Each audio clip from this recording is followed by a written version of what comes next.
Estimado escucha, si usted desea obtener una copia de este audio, copia del ejemplar en formato PDF, o desea contactarse con nosotros, por favor vaya a audiolibreriaclaret.weebly.com.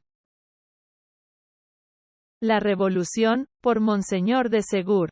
Traducida al castellano por Padre Márquez de la Romana. Segunda edición. Madrid. Imprenta de la Esperanza. 1863. 1. Para más información se puede adquirir este libro en Librería San Antonio María Claret. Ciudad Guatemala. Guatemala. Editorial y Librería Quirios. 24 Avenida. 2418.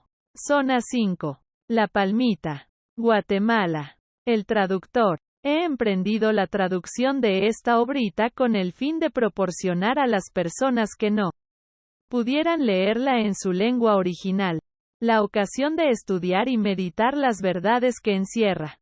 Estas son de la mayor importancia y de actualidad.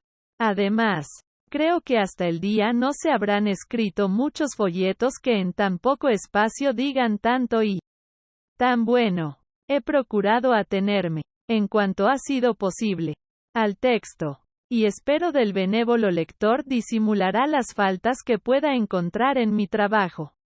Mi único y más vivo deseo sería que la lectura del mismo produjese buenos frutos en beneficio de la sociedad y de mi patria. Marqués de la Romana. Jóvenes, hombres maduros, viejos, niños, mujeres, muchachas, ricos, pobres, sacerdotes, seglares, seamos lo que seamos, trabajemos confiadamente, y hagamos la obra de Dios. Si el mundo se llena de santos, si la mayoría de los miembros que componen la sociedad se vuelve profundamente católica, la opinión pública reformará por sí misma y sin sacudimiento esta sociedad que se pierde.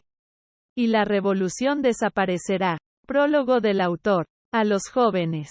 A ellos dedicó estas páginas. Por dos razones. La primera, porque su inteligencia todavía no está maleada por doctrinas perversas. Y la segunda, por ser ellos, en lo porvenir la esperanza de la Iglesia y de la Francia. La adolescencia es la edad decisiva de la vida. Durante su periodo se forman la inteligencia y el corazón, y toman como la fisonomía un carácter, una forma que ya nunca pierden. El soberano hacedor lo dijo. Adolescens juxta viam suam, etiam com senuerit, non recedet ave a uno. Los jóvenes entran en un mundo que anda como un navío a la merced de las olas. Porque ya le faltan principios. Porque desde hace más de un siglo a esta parte, la enseñanza incoherente de 1000 falsos doctores los aleja más y más de la fe y del sentido común. Ellos leerán en los papeles públicos. Verán por donde quiera tantas locuras y mentiras que serán arrastrados infaliblemente si no tienen, para defenderse, principios verdaderos y sólidos. No pretendo tratar en este corto trabajo todo lo que ofrece esta cuestión. Mi único objeto es hacer comprender claramente a mis jóvenes lectores, primero lo que es la revolución, el por qué y el cómo la revolución es la gran cuestión religiosa de nuestra época. Segundo, lo que son realmente los principios proclamados en 1789. ¿Y cuáles son las ilusiones que pueden arrastrarnos al error revolucionario? En fin, ¿cuáles son los deberes de los verdaderos cristianos en este siglo de trastornos y ruinas que estamos atravesando? Ajeno a todo partido político, me concreto a una exposición razonada de los principios, bajo el punto de vista más importante de todos, el de la fe. Y cada cual podrá sacar fácilmente la conclusión práctica, aplicando estos principios según pueda. Nada más práctico para vosotros, jóvenes, que estas nociones abstractas en apariencia. Nada más necesario para vosotros. Pues a vosotros jóvenes buenos y honrados, sabedlo bien, a vosotros principalmente dirige sus tiros la revolución, para haceros marchar contra Dios. Ella ha dicho en un escrito oficial: a la juventud hemos de seducir y arrastrar bajo nuestras banderas, sin que ella lo conozca. Ya lo oís.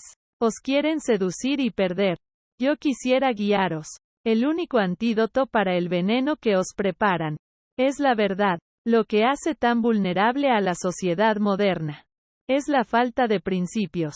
Esto falta, ante todo, a los hombres de buena fe, que son muchos. Y vosotros, jóvenes, que dentro de poco seréis la fuerza viva de esta sociedad caduca. Vuestra misión es la de conduciros mejor que vuestros padres, y valeros de todos los medios para salvarla. Y suplico meditéis sobre las verdades que he resumido aquí para vosotros. Las entrego con toda confianza a vuestra buena fe y buen deseo. Y sentiría mucho hubiese algún joven católico que no comprendiera su importancia. El Sumo Pontífice ha bendecido este trabajo desde que lo emprendí. Espero que esta sagrada bendición se extienda a cada uno de mis lectores. Y suplirá la imperfección de mis palabras. Antes que sociedad de caridad, es la Iglesia sociedad de verdad. Nunca deben separarse la verdad y la caridad. La caridad que sacrifiquéis la verdad, dejaría de serlo. Y no sería más que debilidad y traición. Capítulo primero. La revolución. Lo que no es. Esta palabra es muy elástica. Y se abusa de ella a cada paso para seducir la inteligencia de los hombres. La revolución en general es un cambio rápido que se hace en las costumbres, ciencias, artes o letras. Y, sobre todo, en las leyes y los gobiernos de las sociedades. Pero en religión y política es el triunfo. El desarrollo completo de un principio subversivo de todo el antiguo orden social. Por lo regular, la palabra revolución se toma en mal sentido. Sin embargo, esta regla tiene sus excepciones. Así se dice, el cristianismo causó una gran revolución en el mundo. Y esta revolución fue muy provechosa. Lo mismo se dice, en tal o cual país ha estallado una revolución que lo ha pasado todo a sangre y fuego. Esto también es revolución, pero una revolución muy mala. Hay una gran diferencia entre una revolución y lo que desde hace un siglo se llama la revolución. En todos tiempos hubo revoluciones en la sociedad humana, mientras que la revolución es un fenómeno del todo moderno, nunca visto. Muchos son los que creen, porque así lo leen en los periódicos, que todos los adelantos, en industria, comercio, bienestar, que todas las invenciones modernas en artes y ciencias desde 60 años acá. Muchos creen, repito, que todo esto se debe a la revolución, que sin ella, no tendríamos telégrafos, ni ferrocarriles, ni vapores, ni máquinas, ni ejércitos, ni instrucción, ni gloria. En una palabra, que sin la revolución todo estaría perdido, y que el mundo volvería a las tinieblas. Nada más falso. Si en tiempo de la revolución se hizo algún progreso, no por esto le causó ella el gran sacudimiento que ha impreso al mundo entero. Habrá precipitado sin duda el desarrollo de la civilización material, en algunas cosas, pero en cambio lo ha detenido en muchas otras. Lo cierto es que la revolución, considerada en sí misma, nunca ha sido el principio de ningún progreso. Tampoco ha sido, como se nos quiere hacer creer, la libertad de los oprimidos, la supresión de abusos inveterados, el mejoramiento y progreso de la humanidad, el esparcimiento de luces y conocimientos, la realización de todas las aspiraciones generosas de los pueblos, etcétera, etcétera. Y de esto nos convenceremos cuando la conozcamos a fondo. Tampoco debe creerse que la revolución sea el grande hecho histórico y sangriento que ha trastornado la Francia y aún la Europa al concluir el último siglo. Este hecho, mirado tanto por parte de su moderación como en sus excesos más espantosos, solo ha sido un fruto, un producto de la revolución. que en sí no es más bien una idea, un principio, que un hecho. Es muy importante no confundir estas cosas. ¿Qué es, pues, la revolución? Capítulo 2. Lo que es la revolución.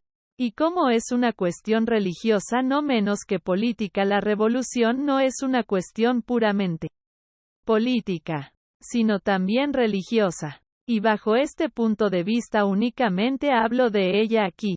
La revolución es, no solamente una cuestión religiosa, sino la gran cuestión religiosa de nuestro siglo. Para convencerse de ello, basta la reflexión y concretar la cuestión, tomada en su sentido más general.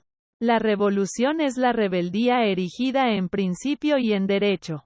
No se trata del mero hecho de la rebelión, pues en todos los tiempos la ha habido. Se trata del derecho, del principio de rebelión, elevado a regla práctica y fundamento de las sociedades, de la negación sistemática de la autoridad legítima, de la teoría de la rebelión, de la apología y orgullo de la misma, de la consagración legal del principio de toda rebelión. Tampoco es la rebelión del individuo contra su legítimo superior. Esto se llama desobediencia. Es la rebelión de la sociedad. Como sociedad, el carácter de la revolución es esencialmente social, y no individual. 3 grados hay en la revolución.